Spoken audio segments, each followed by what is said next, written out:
सगा झंड बेदगा ए संगीत का जल्दी है जी ए सगा झंड बेदगा ए संगीत का जल्दी है जी हमर माया के कहानी जन फैले गाँव गली माँ हमर माया के कहानी जन फैले गाँव गली माँ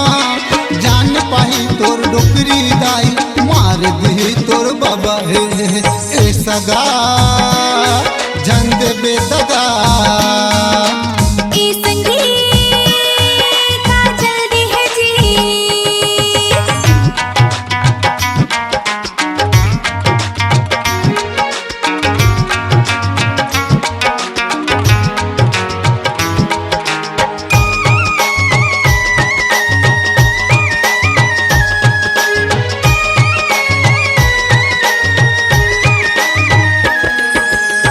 पहली हमर गाँव माँ पहुना बन के आए ना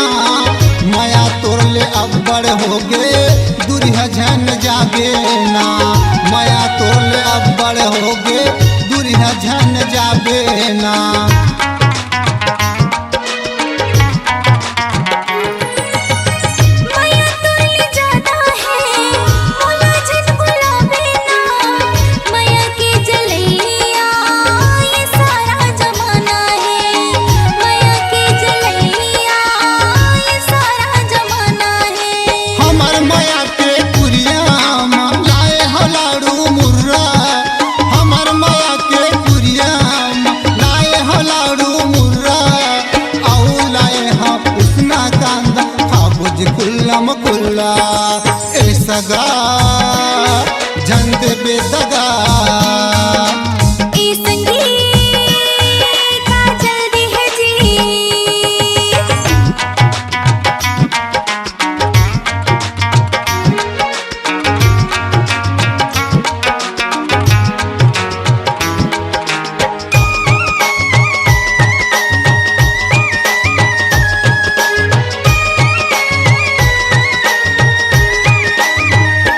कौन गाँव में रहत जना काय तोर नाम है पता मोल दे देना लिख के मोर हाथ माँ पता मोल दे देना लिख के मोर हाथ माँ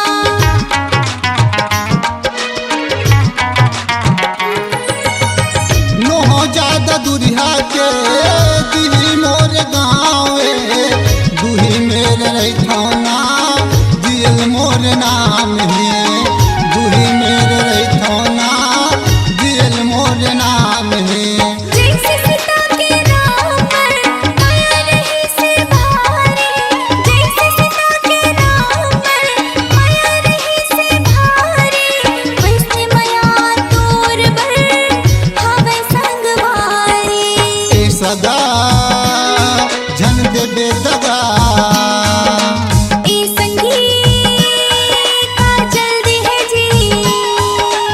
ए सगा झंड बेदगा ए संगीत का जल्दी है जी हमर माया के कहानी जन फैले गाँव गली माँ हमर माया के कहानी जन फैले गाँव गली माँ जान दही तोर डोकरी दाई मार दी तोर बाबा हे ए सगा झंड बेदगा ए संगीत का जल्दी है जी ए सगा झंड बेदगा ए संगीत का जल्दी है जी अपनी आवाज को दीजिए एक नया मुकाम। डिजिटल रिकॉर्डिंग की दुनिया का जाना पहचाना नाम स्वरांजलि, जहां गूंजती हैं ध्वनियां अपनी माटी की सौंधी सुगंध के साथ। छत्तीसगढ़ी संगीत के विविध रंग जो पहुंचाते हैं पूरे प्रदेश में डिजिटल रिकॉर्डिंग के संग।